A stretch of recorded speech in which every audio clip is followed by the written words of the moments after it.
Hi, everyone, and welcome back to Brian's Horror Corner. Or welcome if you are new to my channel. Glad to have you here. So it's day 11 of my 31 Days of Halloween Horror series. And I watched a new movie that I hadn't reviewed on my channel before. And actually, it's a new movie, period.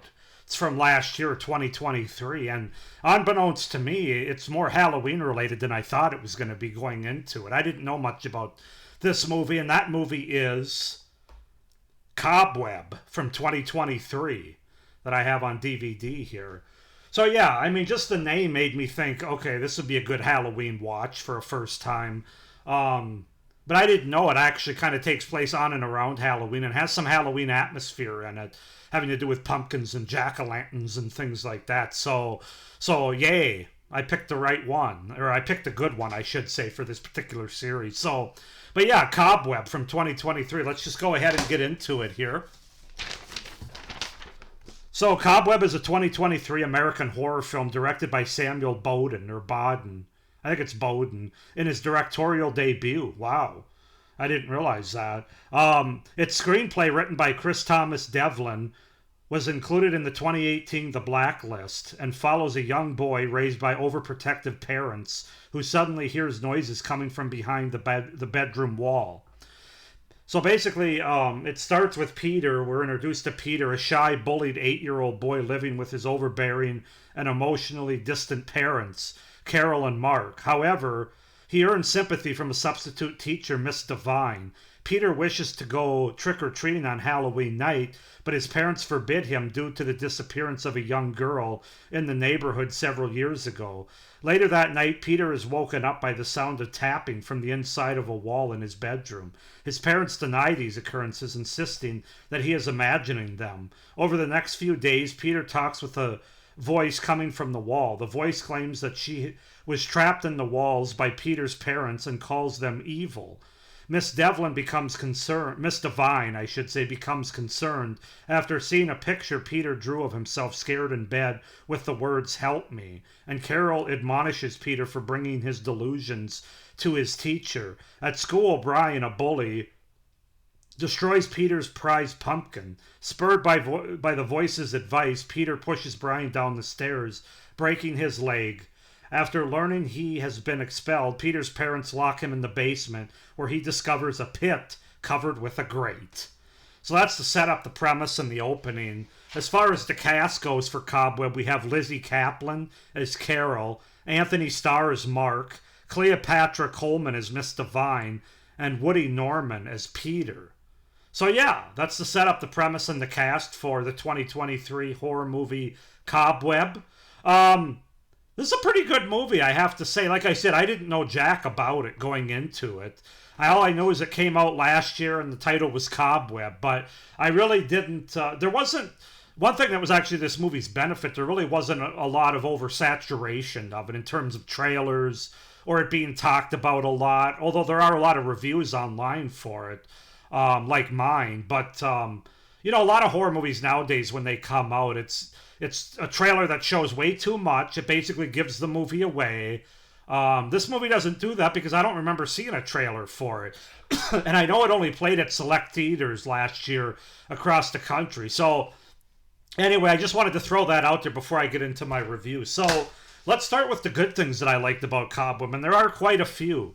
The movie has a premise that we're introduced to in the first 15 or 20 minutes where you think it's going to go one way, and of course a lot of horror movies are like this now, where you can pretty much figure out a lot of movies in terms of the track that they're going to go on after the first 10 or 20 minutes. That's not the case with this one. They do a really good job of sending this movie and the premise down a windy road. It does a great job of taking you down this windy and unexpected path. One of the few modern horror movies that wasn't overly tropey or predictable. And so that's very much appreciated by me, that I actually had to think during this movie. It wasn't laid out for me. I didn't know exactly. I thought I knew how it was going to go because there's a couple different. The way it's introduced at the beginning, I could see it going this way, I could see it going this way or this way, but the way it goes is more like this way, which I did not see coming. So kudos to them for that. I really like the way the movie looks and is shot, where they do a great job using light and shadow in this house. The use of silhouettes it's kind of like we're kind of seeing things as this kid sees them, through the eyes of a child, which works since we are experiencing this movie and these things through the eyes and in the shoes of this boy, this 8-year-old boy, Peter. So that was really good. The performances by the characters in this family specifically are really phenomenal. Lizzie Kaplan and Anthony Starr portraying these parents hit just the right notes to make their characters, and in a lot of ways, the movie overall work. And then you also got to talk about the young boy. A lot of times you get very uneven performances by child actors and actresses, especially in horror movies, but this is not one of those times. Woody Norman as Peter does a fabulous job as an actor, a young actor here, being believable and showing the different emotions in an effective way that he's asked to display at different points in this movie. I was quite impressed by him. I haven't seen him in anything else, but a very good child acting performance. But yeah, Lizzie Kaplan and Anthony Starr as well. Those three in that family really do a great job all around. And the chemistry that they have, even though they're not necessarily close in the movie as a family, there's some riffs there and things. They come together, the three of them, to really portray their characters and their part of the pie, if you will, in a very effective way. So very impressed by that. The score and the music used, the sound design especially used, is really effective as well. And it really not only helps fit the narrative of this movie, but it also works well to build the tension as the movie goes on. This movie is kind of a slow burn, but there are some creepy things kind of happening, but most of the creepy things happen in the middle towards the end of the movie. So it is a little bit of a slow burn in that regard as far as visceral horror or scares, but the sound design and the music really help ratchet up the tension when you need to. Was really engaged throughout the movie and really on the edge of my seat when I needed to be in the middle and the second half of the movie. So that's a pro. I appreciate the fact that they don't rely on typical studio jump scares in this movie or fake out scares, which we get way too often in modern day horror movies. Rather, they use effective subversive scares. They kind of subvert your expectations when you think they're going to show you something, and then they kind of cut away and then show you something. And then I appreciate those kind of scares. I don't think those have been overdone at this point, and those are the ones that are the most effective for me, I would say. And then my final pro is I think the movie has really good atmosphere. It almost plays out kind of like a twisted fairy tale. But it works because of the performances, the atmosphere overall in this house, the use of camera work and shots. Very engaged in this movie, which I didn't know if I would be or not going into it. Like I said, I didn't know that much about it. So yeah, very positive in those regards for the movie Cobweb from 2023. But however, it's not a perfect movie, so let's get into my cons. I might be the only one that feels this way, but I was less scared and creeped out by the final 20 to 30 minutes of the movie. The third act, basically, where that's the part of the movie that they're trying to scare you and creep you out the most. But I was actually more creeped out in the first two acts of the movie, especially the second act, where we're not quite sure. There's more of a mystery aspect. We're not quite sure the direction that this movie's taking, and we have a lot more time with the parents, Lizzie Kaplan and Anthony Starr, and their performances and just the creepy vibes that those characters give off. That was the part of the movie that I was the most invested in from a creepy standpoint. So, while they were trying to make the end of the movie creepy, I think they kind of dropped the ball there a little bit for several reasons. But it just didn't quite stick the landing overall as a result of that final act. I know that's where they were going for the scares, but for me, it was a bit of a letdown after the second act. There is a dream sequence in the middle of the movie that does have some creepy moments, admittedly, but again, a dream sequence. What is it with a dream sequence in these horror movies?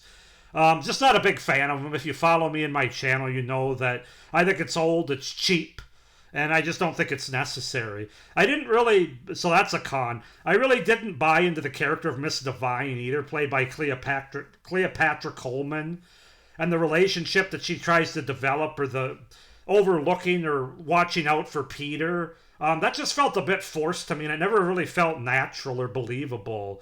And also, as the movie goes on, I didn't believe the actions of this character that they were taking as well. So that's one area that really stood out to me, not in a good way.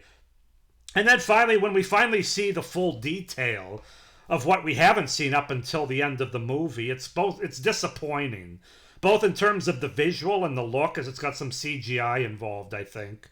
That aspect, as well as just the overall narrative it gives to the movie. Because, of course, at that point, if you've seen the movie, you know I'm not going to give it away with spoilers, but it's already taken the turn that it's taken to let you know what this movie's really about. The mystery's kind of gone, and so it's really more just the visceral stuff. And when they actually give you the visceral detail on camera, it's a bit of a letdown. Not like I said, because of the look, and it just doesn't quite hit as hard as that second act does for me. So I think they would have been better off kind of doing what they did earlier in the movie, and like when the third act first approaches, which is having more darkness around this character, so you can't see the detail as much as you can later in the end of the movie. They would have been better off not showing the details, basically what I'm trying to say. But anyway, yeah, those are my thoughts about Cobweb from 2023. Overall, this is a pretty good movie, I have to say, and I think it's a movie I could see watching in October. Now, I'm not going to put it at the top of my like Halloween horror kind of list, like a Trick or Treat or a Halloween or anything, but it definitely has those fall Halloween October vibes to it, which I also appreciated. Some Halloween atmosphere, as I mentioned earlier. So overall, guys, I'm going to give this movie a 7.5 out of 10. I think it's pretty effective for a modern-day horror movie, and I really appreciate the lack of jump scares, the good performances, the atmosphere, and just some of the creepiness going on in this movie. The reason it doesn't rate higher is kind of like what I talked about in my cons. I really didn't feel like the third act, when they went the direction they did, I don't think it quite stuck the landing, as well as the relationship with the one character, the teacher, the substitute teacher. So those things hold it down just a little bit. But 7.5 out of 10 for Cobweb. You could do a lot worse for a modern-day horror movie. So go ahead and comment down below if you guys have seen Cobweb, what your thoughts are on it. Do you like it? Do you not? Why not? Please like this video, hit the little notification bell, and if you haven't already, make sure to subscribe to my channel so you don't miss any of my other reviews for this 31 Days of Halloween horror series, or any of my other great horror content coming out the rest of this year and into next year. So with that being said, I hope everybody's doing well, having a good spooky month of October, and as always, stay scared. Bye.